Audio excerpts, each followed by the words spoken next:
Olá, irmãos, graça e paz. Eu sou o irmão José Farias e você está no canal Somente Deus é Bom.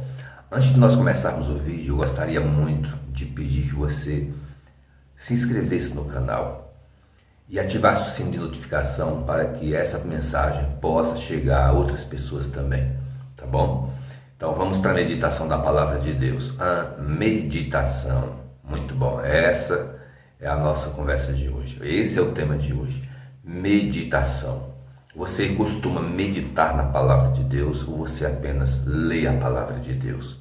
A própria Escritura orienta para que nós venhamos meditar na palavra de Deus. E o que seria meditar na palavra de Deus?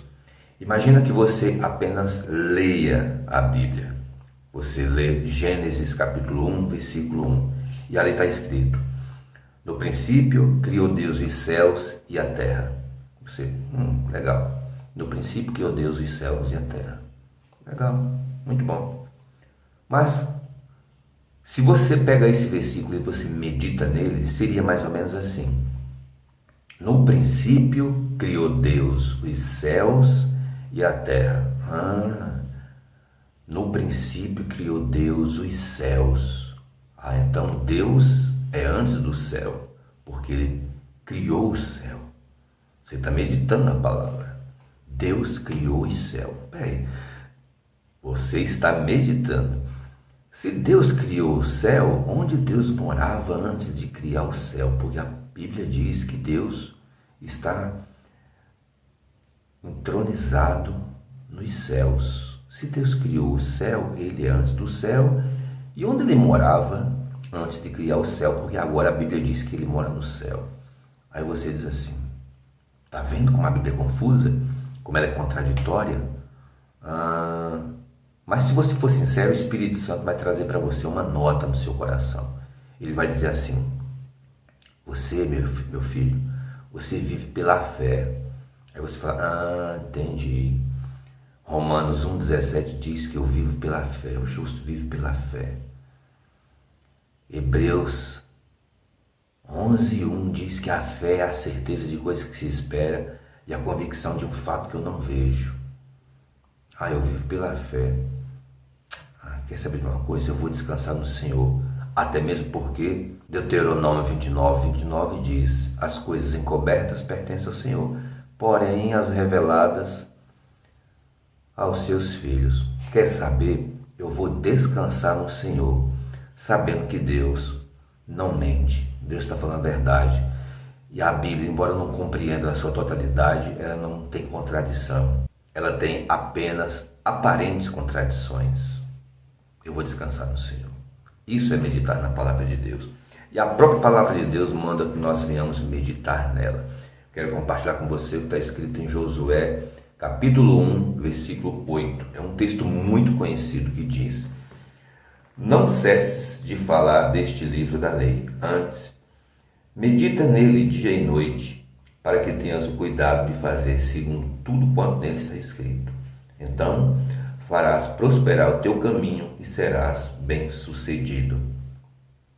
Josué 1,8 está mandando nós meditarmos na palavra e não ler. Deus recomenda para Josué: medite no livro da lei.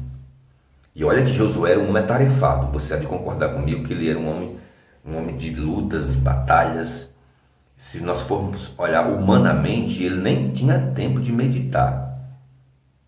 Alguém pode dizer assim: não, ele só tinha tempo de ler algo rápido e vida que segue. Mas Deus está mandando ele meditar. O que é meditar? É parar, ponderar, meditar, pensar, degustar o texto, meditar.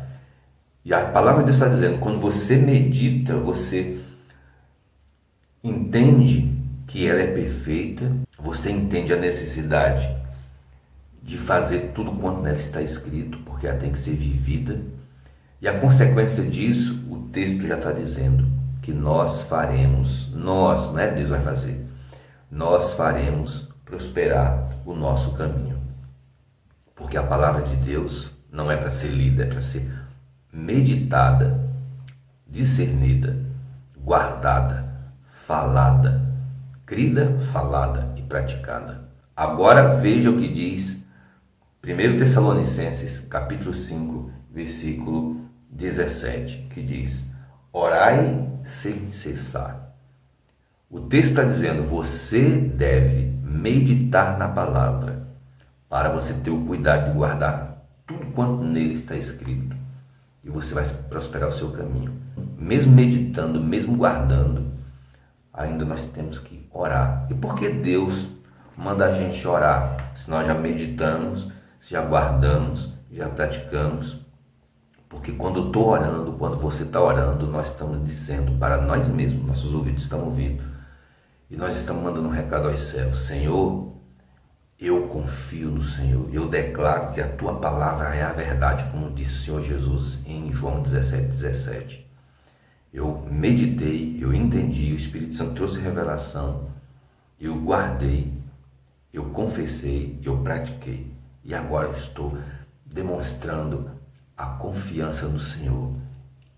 E esta oração é para dizer que eu confio no Senhor, que eu confio na tua palavra, que eu confio nas tuas promessas, que eu confio nos teus propósitos, que eu confio nos teus sonhos para mim. E eu declaro na minha vida as promessas do Senhor e o cumprimento delas. Orai sem cessar.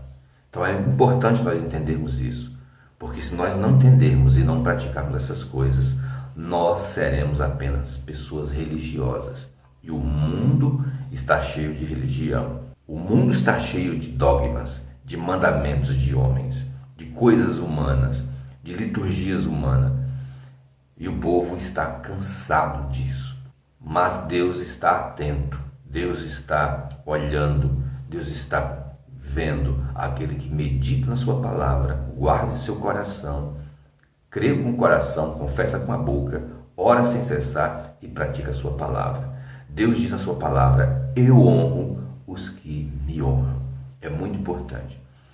Nós, por muito tempo, tivemos apenas uma fonte de conhecimento aqui no Brasil a respeito das coisas de Deus. A religião tradicional, a religião que antes era oficial no Brasil, dizia as coisas e a gente, sem discernir, sem compreender, a gente acabava abraçando aquele estilo como único e verdadeiro e muitas vezes não praticava, porque não sabia praticar. As liturgias, as doutrinas vinham de forma que nós, às vezes, entrávamos no ambiente vazio e saíamos profundo, porque primeiro olhávamos para o estilo de vida deles e acreditávamos que só eles eram perfeitos, só eles eram santos, e ficava muito difícil nós compreendermos qualquer coisa. Então era dito qualquer coisa a respeito, por exemplo, da mãe de Jesus. Por décadas nós acreditamos que a mãe de Jesus, no Brasil, ela apareceu de uma cor, na Europa, em Portugal, ela apareceu de outra cor, em Guadalupe, no México, ela apareceu de outra cor, e era dito que Maria sofria essa mutação de cor, dependendo do país, da cidade, da época, do século. Eu acredito que se Maria estivesse viva, ela ia ficar muito chateada, ia dar muitas gargalhadas. Acho que ela iria dizer no mínimo: poxa, vocês acreditam mesmo que eu sofro essa mutação, essa mudança de acordo com o país, com a época, com o lugar, com a estação? Mas por que nós acreditávamos nisso? Porque era a única fonte de conhecimento que nós tínhamos. Acreditávamos sem questionar. Mas mudava o que em nossas vidas? Nada. Por quê? Porque nós ignorávamos textos como esses que diz que nós temos que meditar na palavra de Deus. Hoje a internet está cheia de materiais ditos de Deus, né? Mas quando você medita na palavra, você percebe que 99% do que está na internet é apenas doutrinas de homens, mandamentos de homens, coisas humanas, que não tem nada a ver com a palavra. A palavra de Deus é a verdade. E é nela que nós devemos meditar, guardar, confessar e praticar, para que nós venhamos provar do melhor de Deus. O Espírito Santo, usando o apóstolo Paulo em Romanos, capítulo 12, versículo 1, 2 e 3, ele diz ali que nós devemos não nos conformarmos com esse mundo, ser renovado pela transformação da nossa mente. Ele diz que a consequência disso é nós experimentando a boa, perfeita e agradável vontade de Deus. E o Espírito Santo, usando ainda Paulo, ele diz, fecha um assunto de forma maravilhosa. Ele diz, tudo isso é o vosso culto racional, é um culto pensado, é um culto entendido, discernido. Por que acontece isso? Porque nós resolvemos meditar na palavra de Deus. Amém? Então, fique com Deus, um abraço e até o próximo vídeo. Tchau.